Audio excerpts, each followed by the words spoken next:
All right, welcome back to AM Joy. I have a little bit of breaking news this morning. Axios is reporting that White House officials say that Donald Trump's major announcement this afternoon, per their sources, will be an offer to compromise with Democrats to end the shutdown. The offer, according to Axios, is expected to include $5.7 billion for Donald Trump's cherished wall in exchange for extending the legal status of DACA and TPS recipients. We'll have more on that as we have it. His announcement is expected at 3 p.m. Eastern. I will be back to cover it. But first, it's certainly been a frenzied 24 hours for the news cycle, even by Trump standards. It started with BuzzFeed reporting that Michael Cohen told special counsel Robert Mueller that Donald Trump ordered him to lie under oath to Congress about Trump's plans to build a tower in Moscow. BuzzFeed also reported that Mueller had corroborating evidence of Cohen's claim. Late last night, the special prosecutor's office took the extremely rare step of publicly disputing parts of BuzzFeed reporting, though we don't know exactly which parts. As to be expected, Trump's favorite media outlet, Fox News, rolled out the boss's favorite phrase, crying fake news, and clearly hoping that the questions about BuzzFeed's report would somehow take down the entire Mueller probe and absolve the president. Trump, of course, has fired up the Twitter machine this morning, saying in one tweet that, quote, Newt Gingrich just stated that there has been no president since Abraham Lincoln who's been threatened worse or more unfairly by the media than your favorite president, me, exclamation point. He's being treated exactly like Abraham Lincoln. Back with me are Karine Jean-Pierre of MoveOn.org, Jason Johnson of TheRoot.com, and MSNBC contributor Malcolm Nance. Also joining Fernand Amandi, Democratic pollster and host of the Strange Days podcast. I'm sorry. Fernand, my friend, I miss you, my friend. You have to come up to New York more often. Donald Trump, I just for a moment. Abraham Lincoln, our 16th president, assassinated during the Civil War, tried to save the Union from the secession of southern states who were willing to go to war and see hundreds of thousands of people die in order to defend slavery. Donald Trump says no president since Lincoln has been treated worse than him. I just want to get your thoughts on that before we move on.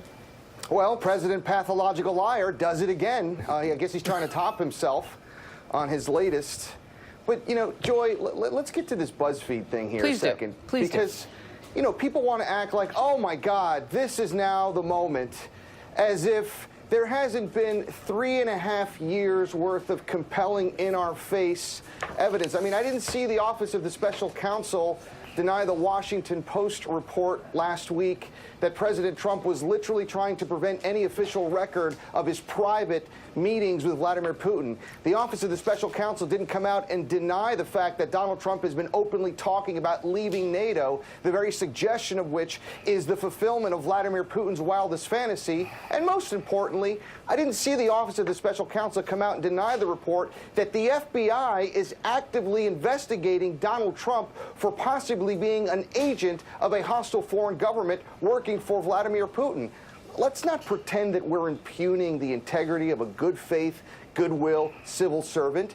This man is what Eric Swalwell, the congressman on the Intelligence Committee last night, said on your air here. He is a Russian agent. Eric Swalwell was asked and pushed twice. This is the man who's seen classified evidence. Do you have any reason to suggest he's not working on behalf of the Russians? He said no. Let's not pretend that there are some questions here about what Donald Trump is trying to do. So I think before this BuzzFeed, throw it out the window. Sure, it would have been a nice cherry on top of the treason sundae that we've seen build now for 3 years. It is what it is. The case is complete.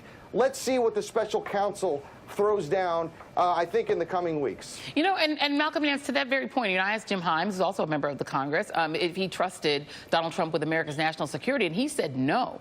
You know, and if you take the sort of Yoni Applebaum case when he's calling for impeachment to begin now, if Donald Trump, if you take it to the logical conclusion that the FBI is at least looking into whether or not Donald Trump is acting against the interests of his own country as president, at some point, right, it isn't about whether or not Michael Cohen, you know, said you lied or didn't lie about a Trump Tower in Moscow. It's a much bigger national security picture.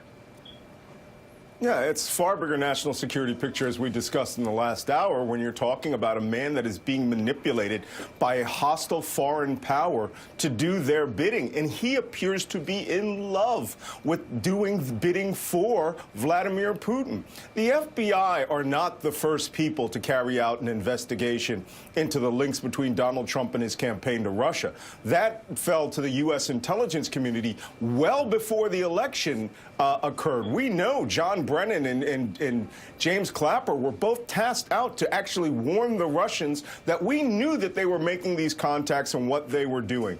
That being said, the United States national security is at risk when you're talking about a person who has, as Fernand said earlier, is a pathological liar, is easily manipulated, who blurts out our national security secrets in order to brag and impress our enemies. That's where we are in trouble. But more importantly, the presidency itself has been compromised. And look, this story may not pan out. I believe it will. I believe that there will probably be a dozen situations where Donald Trump ordered people to lie or cover up or hide the fact that he's doing Russia's bidding because he wants to be accepted by Russia and to be oligarchic billionaires like their leadership. And there's a sense, to come to the table here for a second, Jason, that this is also about BuzzFeed itself, because BuzzFeed is the outlet that exposed the dossier, right? Yes, That is so obsesses, Devin Nunes and other members of Trump's coterie in the House of Representatives on the Republican side. And so one gets the sense that this is also Donald Trump's chance to get back at them. Right. Donald Trump tweeted last night about the dossier and BuzzFeed being the one that put it out. Right. This is the point where it's like, you're a liar and a thief and an arson. I'm not an arson. Aha, I got you. I'm not an arson.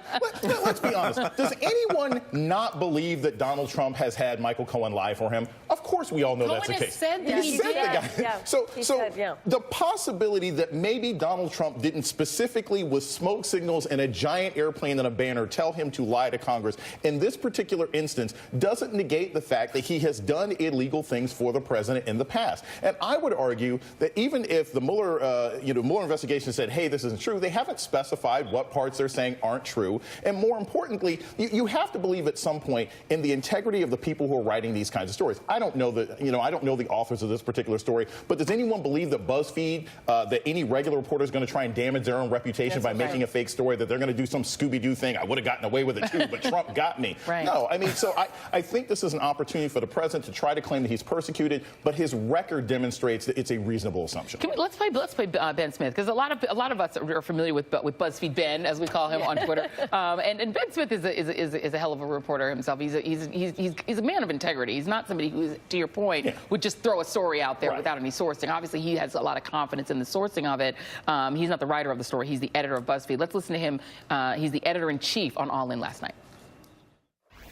Obviously, the special counsel prefers to control the timeline, and for reasonable reasons wants to operate on his own timeline and without revealing a lot of details. But I think, he's made these statements here, and we'd really like to know what he's talking about. And that, to the point, is the point, Karine, that the special counsel's office will not confirm specifically what it is they're disputing. They haven't denied the story. And they haven't knocked down the whole story, but Ken Delaney, our own Ken Delaney, is saying that his further reporting is that they are sort of intending to knock the story down. But it's partly also about them wanting to keep control of the investigation. Have Democrats relied too much on Mueller to be the only arbiter of whether or not Donald Trump has committed impeachable offenses? It's what I asked Barbara Lee in the last block, putting aside the fact that they have the authority to investigate him too. And that's the change, right? We have the authority. Look, for the past 2 years, it was been Republicans in control, and they have not put any type of meaningful oversight over keeping this president accountable. They have done absolutely nothing. If anything, they've been complicit for the past 2 years. Now we have the majority in the House, and I think it will change. And you see that in the different committees that we hear from, like Adam Schiff and Elijah Cummings and Nadler. Like, I think it's going to happen, and there is an outcry, not from the Democratic Congress, but from the people. Like, Like, they want to know what is happening. We need to try and figure out, okay, how we're going to have a hearing so that the public knows, so that we're going to see Michael Cohen on February 7th. He probably theoretically, will be, if he testifies. If he testifies, but yeah. They may ask him this very question, right? Yeah. Was he directed to lie by Donald Trump to Congress? So there's going to be a lot of sunlight that's going to be coming out in the next couple of weeks. We'll get a lot of answers. But yes, it's time for Democrats to really start investigating and doing the oversight, and they will. Yeah, they'll do the oversight. I mean, I guess the question is impeachment. Fernand, you know, the Trump Tower Moscow is one thing that Donald Trump was pursuing while he was also pursuing the presidency. There was a thing called the Emoluments Clause. He also rigged up a hotel in the old post office on Pennsylvania Avenue near the White House. He's continued to make money, right? He claims that it's all in a blind trust, I guess, but it's blind only in the sense that it's not, I don't know, he's obviously sees it. He knows he owns it, right? He's still got people paying to be in his private club. I wonder why Democrats needed this one thing, that he directed Cohen to lie about this thing, this tower in Moscow, that's the thing that makes him say, yes, it's impeachable, rather than all the other things. You know, it's an incredible point, Joy, and I'm one that kind of differs from this line of logic that says, oh, the Democrats have to wait until special counsel Mueller's report is out before they can begin in earnest impeachment proceedings. I mean, let's take something very simple. You know, Donald Trump's big consigliere is Rudy Giuliani, right? Remember his whole broken windows theory about how crime was stopped in New York? You prosecute the little crimes and it has a bigger effect. Let's talk about something as straightforward as the smoking gun Hatch Act violations that happen on a daily basis. We are seeing the law broken, obliterated every single day before our very eyes, including last night where the White House official social media account retweets the President of the United States in his account saying that the fake news and the fake and the media are the enemies of the people. Something as simple as that, and there are a million examples, Joy. I, for one, can't understand for the life of me why the Democrats haven't been more bullish and aggressive if that was not the very reason that control of the House was given to them by the American people in these past November elections.